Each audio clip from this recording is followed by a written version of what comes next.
O sol se punha atrás dos arranha-céus de São Paulo quando a notícia se espalhou.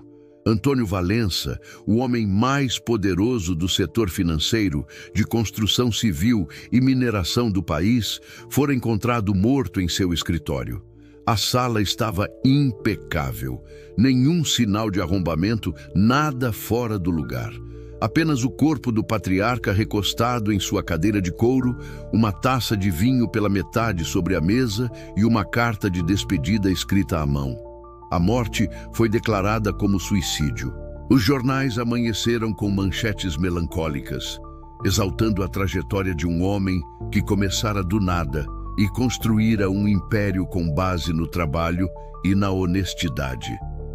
Bancos, construtoras, mineradoras, tudo carregava o nome Valença. Mas enquanto o país lamentava a perda de um símbolo de integridade dentro da família, algo muito diferente se desenhava. Lívia Valença, neta de Antônio, de 30 anos, olhava a fotografia do avô no jornal e sentia algo que não sabia explicar. O avô não era o tipo de homem que desistia de nada, ainda mais deixando uma carta fria e calculada como aquela. Não fazia sentido. Ele sempre dizia que quem viveu lutando morre lutando. E aquela morte silenciosa, com uma taça de vinho e uma carta, parecia encenar uma história que não era dele. A casa dos Valença virou palco de luto e tensão.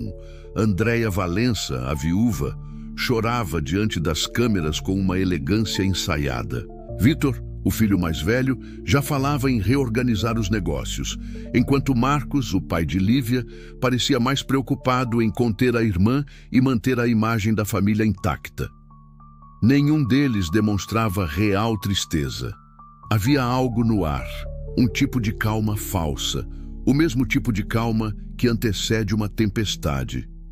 Nos dias seguintes, enquanto o testamento era aberto e os advogados desfilavam entre taças de champanhe e olhares frios, Lívia começou a investigar.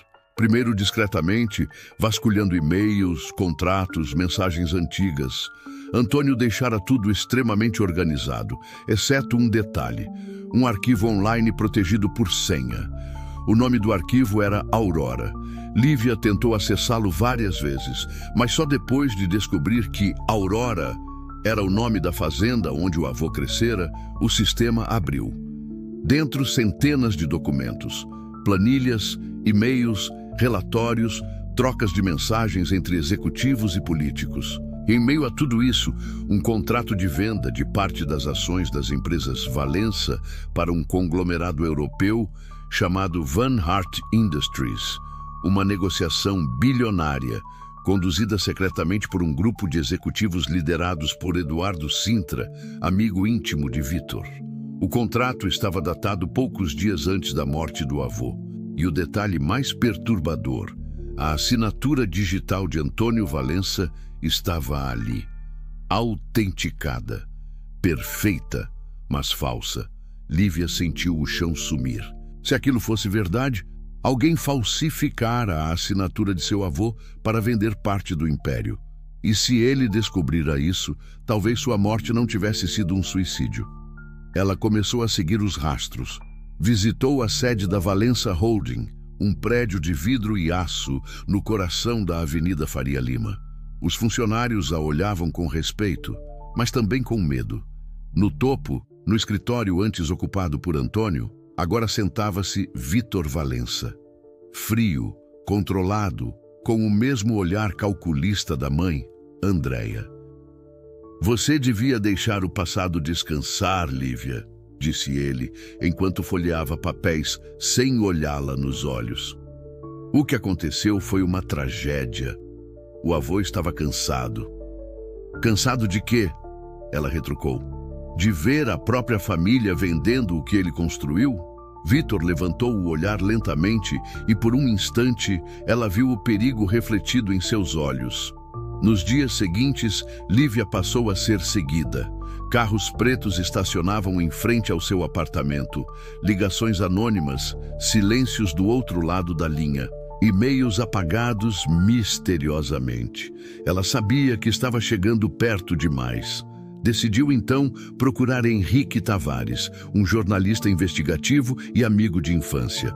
Henrique havia feito carreira denunciando escândalos de corrupção e, quando viu os documentos, soube que aquilo era dinamite pura. "Isso aqui derruba ministros, bancos e partidos inteiros", disse ele impressionado. "Se for mesmo autêntico, o seu avô foi assassinado." Enquanto Henrique preparava uma matéria explosiva, Lívia continuava a juntar peças. Descobriu que o conglomerado europeu Van Hart havia sido usado como fachada por políticos brasileiros e empresários que lavavam dinheiro através de investimentos falsos em mineração. E entre eles, um dos nomes mais influentes apareceu: Senador Álvaro Medeiros, 50 anos, aliado de Vítor, que há anos desviava contratos públicos das construtoras e mineradoras Valença para interesses próprios e de investidores estrangeiros. Elegante, frio e manipulador, o senador tinha muito a perder se a verdade viesse à tona. Henrique sofreu um acidente a caminho da emissora. O veículo capotou numa curva vazia da Marginal Pinheiros. O laudo apontou falha mecânica. Lívia sabia que era mentira. Sem confiar em mais ninguém, passou a fingir indiferença. Voltou a frequentar os jantares da família, as festas luxuosas da elite paulistana, sempre sorrindo e brindando. Mas por dentro gravava conversas, observava gestos, colecionava olhares. E numa dessas noites ouviu o que precisava ouvir. Andréia conversava em voz baixa com Vítor.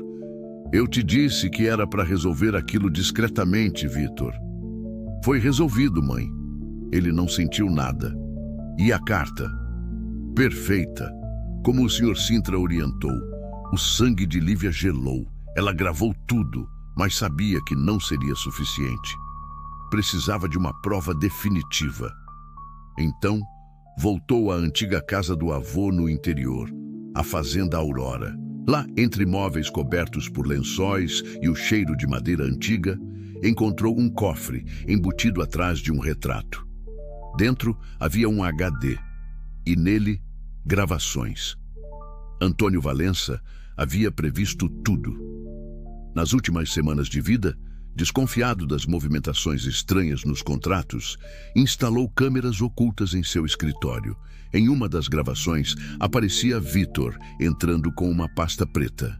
Poucos minutos depois, Antônio caía inconsciente sobre a mesa, enquanto Vítor misturava algo em sua taça de vinho.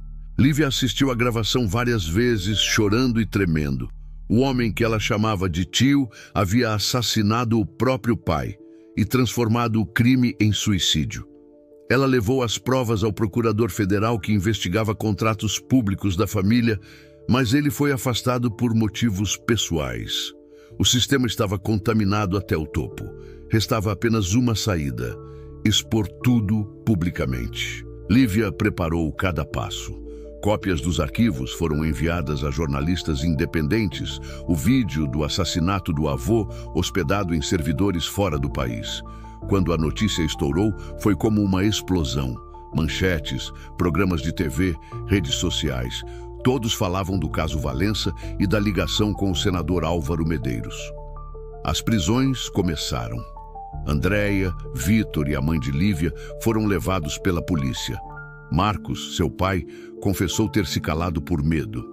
O Império Valença desmoronava diante dos olhos do país. Entre os escombros, porém, surgiu algo inesperado. Os peritos descobriram uma transferência secreta, feita meses antes da morte de Antônio.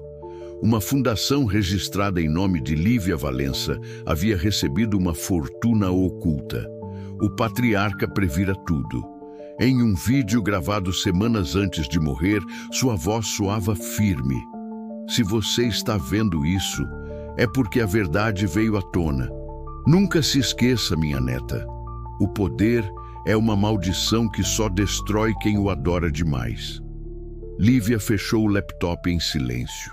As luzes da cidade tremulavam no reflexo da janela, lembrando-a de um império que já não existia.